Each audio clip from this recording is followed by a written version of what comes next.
against choking that seemed to me a perfect convulsion, for I suppose the tendency to choke and sneeze is always enhanced by the circumstances that one's life may depend on keeping still, just as yawning becomes irresistible where to yawn would be social ruin, and just as one is sure to sleep in a church if one sits in a conspicuous pew. At other times my unguarded motion would create a splashing which seemed, in the tension of my senses, to be loud enough to be heard at Richmond, although it really mattered not, since there are fishes in those rivers which make as much noise on special occasions as if they were misguided young whales. As I drew near the opposite shore, the dark causeway projected more and more distinctly, to my fancy at least, and I swam more softly still, utterly uncertain as to how far in the stillness of air and water my phosphorescent course could be traced by eye or ear. A slight ripple would have saved me from observation.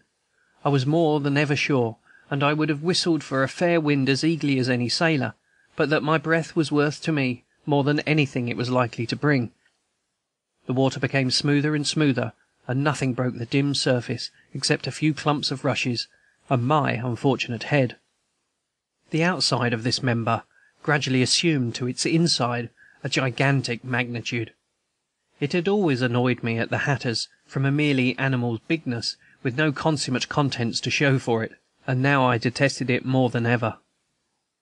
A physical feeling of turgescence and congestion in that region, such as swimmers often feel, probably increased the impression. I thought with envy of the Aztec children, of the headless horseman of Sleepy Hollow, of Saint Somebody with his head tucked under his arm. Plotinus was less ashamed of his whole body than I of this inconsiderate and stupid appendage.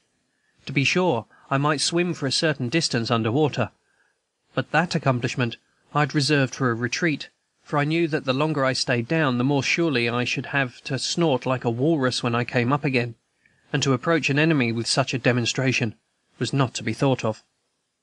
Suddenly a dog barked. We had certain information that a pack of hounds was kept at a rebel station a few miles off, on purpose to hunt runaways, and I had heard from the negroes almost fabulous accounts of the instinct of these animals.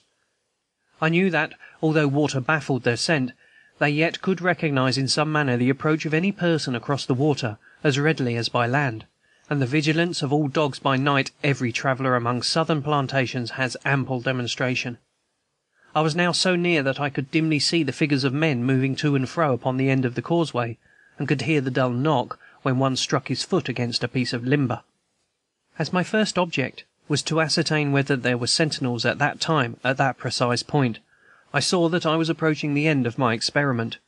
Could I have once reached the causeway unnoticed, I could have lurked in the water beneath its projecting timbers, and perhaps made my way along the main shore, as I had known fugitive slaves to do, while coming from that side.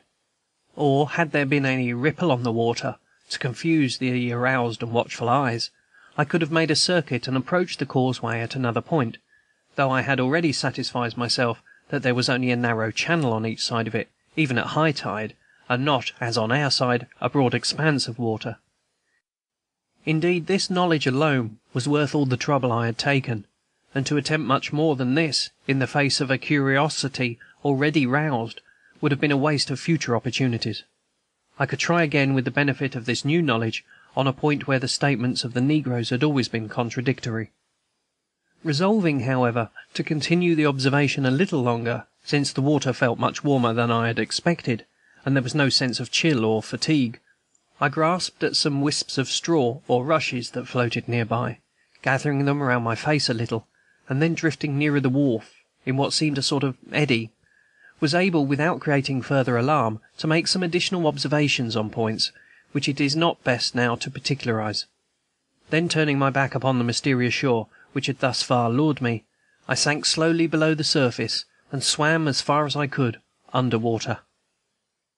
During this unseen retreat I heard, of course, all manner of gurglings and hollow reverberations, and could fancy as many rifle shots as I pleased. But on rising to the surface all seemed quiet, and even I did not create as much noise as I should have expected. I was now at a safe distance, since the enemy were always chary of showing their boats, and always tried to convince us they had none. What with absorbed attention first, and this submersion afterwards, I had lost all my bearings but the stars, having been long out of sight of my original point of departure. However, the difficulties of the return were nothing. Making a slight allowance for the flood tide, which could not yet have turned, I should soon regain the place I had left. So I struck out freshly against the smooth water, feeling just a little stiffened by the exertion, and with the occasional chill running up the back of my neck, but with no nips from sharks, no nudges from alligators, and not a symptom of the fever and ague. Time I could not, of course, measure. One never can in a novel position, but after a reasonable amount of swimming I began to look with a natural interest for the pier which I had quitted. I noticed, with some solicitude, that the woods along the friendly shore made one continuous shadow, and that the line of low bushes on the long causeway could scarcely be relieved against them. Yet I knew where they ought to be, and the more doubtful I felt about it, the more I put down my doubts, as if they were unreasonable children. One can scarcely conceive of the alteration made in familiar objects by bringing the eye as low as the horizon, especially by night. To distinguish the foreshortening is impossible, and every low, near object is equivalent to one higher and more remote. Still, I had the stars, and soon my eye, more practised, was enabled to select one precise line of bushes as that which marked the causeway, and for which I must direct my course. As I swam steadily, but with some sense of fatigue, towards this phantom line, I found it difficult to keep my faith steady and my progress true. Everything appeared to shift and waver in the uncertain light. The distant trees seemed not trees, but bushes, and the bushes seemed not exactly bushes, but might, after all, be distant trees. Could I be so confident that, out of all this low stretch of shore, I could select the one precise point where the friendly causeway stretched its long arm to receive me from the water?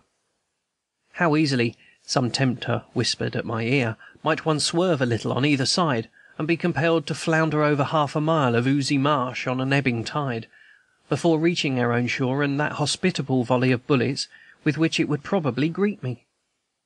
Had I not already, thus the tempter continued, been swimming rather unaccountably far, supposing me on a straight track for that inviting spot, where my sentinels and my drapery were awaiting my return?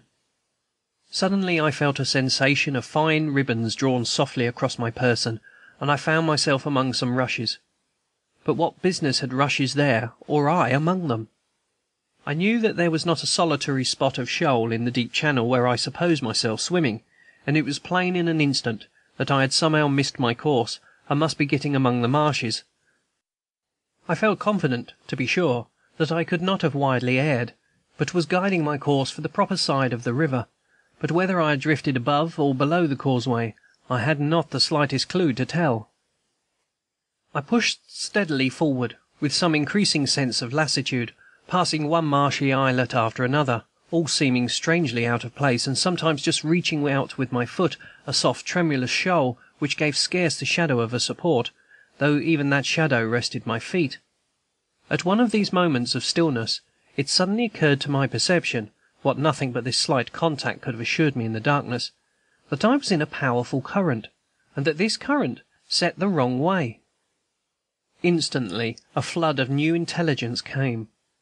Either I had unconsciously turned, and was rapidly nearing the rebel shore, a suspicion which, with a glance at the stars, corrected, or else it was the tide itself which had turned, and which was sweeping me down the river with all its force, and was also sucking away at every moment the narrowing water from that treacherous expanse of mud out of whose horrible miry embrace I had lately helped to rescue a shipwrecked crew. Either alternative was rather formidable.